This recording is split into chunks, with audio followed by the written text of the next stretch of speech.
3 more potential league winners who will probably go undrafted at wide receiver this year based on my AI projections. Next 12 days before the NFL season starts is going to be all fantasy football content. I'm not messing with the other stuff. Let's get serious here, guys. Number 1, Elik Iomanor on the Tennessee Titans, 4th round wide receiver out of Stanford. Got some brains. He's got some serious physical brawn. He's 6'3", built, runs a 4.4 40, and was the only good player on Stanford last year. Cam Ward is a guy who's pretty NFL ready. He had 5 years of college experience, and he's got the perfect mindset for a quarterback. Have you ever watched a Cam Ward interview? So I like the Tennessee Titans offense more than most people do. They also have one of those defenses that's going to put them playing from behind in garbage time, racking up fantasy points a lot. Only thing stopping this guy from being a wide receiver 1 are Calvin Ridley, 30 years old, and Tyler Lockett, 32 years old. Both of them are at the point where they could fall off a cliff at any point in terms of production or get injured. Keep in mind also that Iomanor literally had 300 yards and 3 touchdowns and a half against Travis Hunter, a generational defensive back prospect.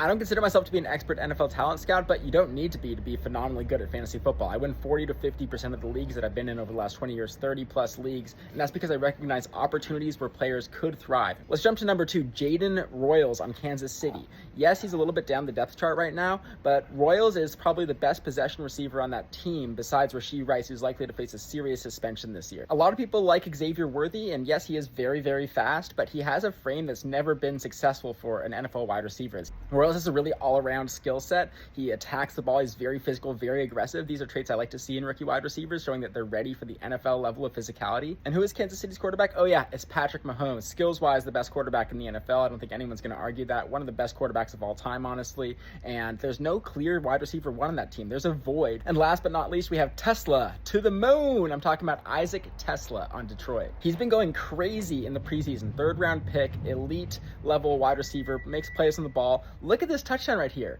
That is one of the best worm touchdown celebration dances I've ever seen. My AI models don't account for that, but I'm impressed. And what they do tell me is that Detroit is one of the best offensive environments in the league, and really all it takes is an Amon-Ra St. Brown or a Jameson Williams injury. We know Jameson Williams is a little sporadic in his behavior. Amon-Ra St. Brown took a little bit of a step down last year. We could see more of that, and Tesla could emerge as one of the best fantasy weapons in this offense. Check out my other videos on rookie wide receivers. I'll explain why I like the high delta, high variability of these guys, and why they often come on late in the season to win you fantasy leagues. And if you want to learn more about my AI models and see my upcoming projections and rankings, go to fansports.com. That's my website. It's still in process, but you'll be one of the first people to join if you go there. Check it out. I'll see you guys in the next one. Stay learning. Peace.